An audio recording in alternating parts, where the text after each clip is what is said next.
ಪಾರ್ವತಿ ಅಂದರೆ ಈ ಪ್ರಕೃತಿಯಲ್ಲಿ ಉತ್ಸವ ಉಂಟಾದಾಗ ಆ ಉತ್ಸವದ ಅಂಗವಾಗಿ ವಿಘ್ನಗಳು ಉಂಟಾಗ್ತದೆ. ಶಿವತತ್ವ, ಶಾಂತವಾದ ಶಿವತತ್ವ ಮತ್ತು ಪ್ರಕೃತಿ ತತ್ವ ಇವೆರಡರ ಮಧ್ಯದಲ್ಲಿ ಒಂದು ಅವರೋಧ ಬಂತು. ವಿಘ್ನರಾಜ ಗಣಪತಿ ಏನು ಮಧ್ಯದಲ್ಲಿರ್ತಕ್ಕಂಥ ಪ್ರಕೃತಿ ಮತ್ತು ಪುರುಷನಿಗೆ. ಈ ಗಣಪತಿ ಅಥರ್ವಶೀರ್ಷದಲ್ಲೂ ಹೇಳ್ತೀವಲ್ಲ, ತ್ವಂ ಸೂರ್ಯಸ್ತ್ವಂ ಚಂದ್ರಸ್ತ್ವಂ ಇಂದ್ರಸ್ತ್ವಂ ಪ್ರಜಾಪತಿ, ಎಲ್ಲವೂ ನೀನೇ. ಸೂರ್ಯ, ಚಂದ್ರ, ಅಗ್ನಿ, ವಾಯು, ಜಲ, ಈ ಎಲ್ಲ ರೂಪದಲ್ಲೂ ನೀನಿದೆಯಾ. ಸಾಕ್ಷಾತ್ ಆತ್ಮಾಸಿತ್ವಂ, ನೀನೇ, ನನ್ನ ಆತ್ಮನು ಕೂಡ ನೀನೇ ಆಗಿದೆಯಾ. ಅಂಥದ್ರಲ್ಲಿ ಆ ಶಿವನಿಂದನೇ ಆ ಮಾಯೆಯು ದೂರವಾಯಿತು. ಆ ತಲೆ ಅಂದ್ರೇನು? ಮಾಯೆ, ತಲೆಯಲ್ಲೇ ಮಾಯೆ ಬರ್ತದೆ. ಚಿಕ್ಕ ಬುದ್ಧಿ, ಚಿಕ್ಕ ಮನಸ್ಸನ್ನು ತೆಗೆದು ದೊಡ್ಡ ಬುದ್ಧಿ, ದೊಡ್ಡ ಮನಸ್ಸನ್ನು ಕೊಟ್ಟ. ಆನೆಯ ತಲೆಗಿಂತ ದೊಡ್ಡ ತಲೆ ಯಾವುದೂ ಇಲ್ಲ. ಮತ್ತು ಆನೆಯ ತಲೆಯಲ್ಲಿ ಹಲವಾರು ಗುಣಗಳಿದೆ. ಜ್ಞಾನೇಂದ್ರಿಯವೂ ಇದೆ, ಅಲ್ಲಿ ಕರ್ಮೇಂದ್ರಿಯವೂ ಇದೆ. ಸೊಂಡ್ಲಿಂದ ಕೆಲಸನೂ ಮಾಡ್ತಿದ್ದಾನೆ, ಸೊಂಡ್ಲಿಂದ ಮೂಸು ನೋಡ್ತದೆ.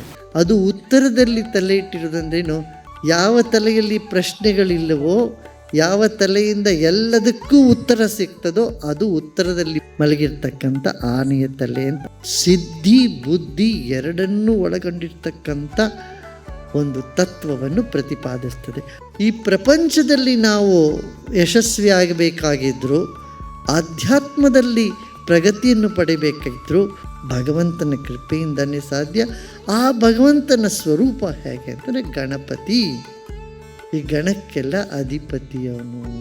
ಈ ಪ್ರಪಂಚವೇ ಗಣಗಳಿಂದ ಕೂಡಿರ್ತಕ್ಕಂಥದ್ದು. ಗಣ ಅಂದ್ರೇನು? ಗುಂಪು.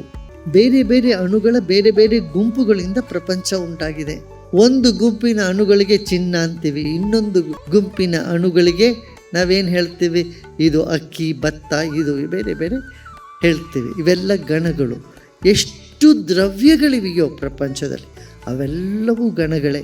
ಹಾಗೆ ಎಷ್ಟು ಥರದ ಬುದ್ಧಿ ಇದೆಯೋ ಪ್ರಪಂಚದಲ್ಲಿ ಅವೆಲ್ಲವೂ ಗಣಗಳೇ.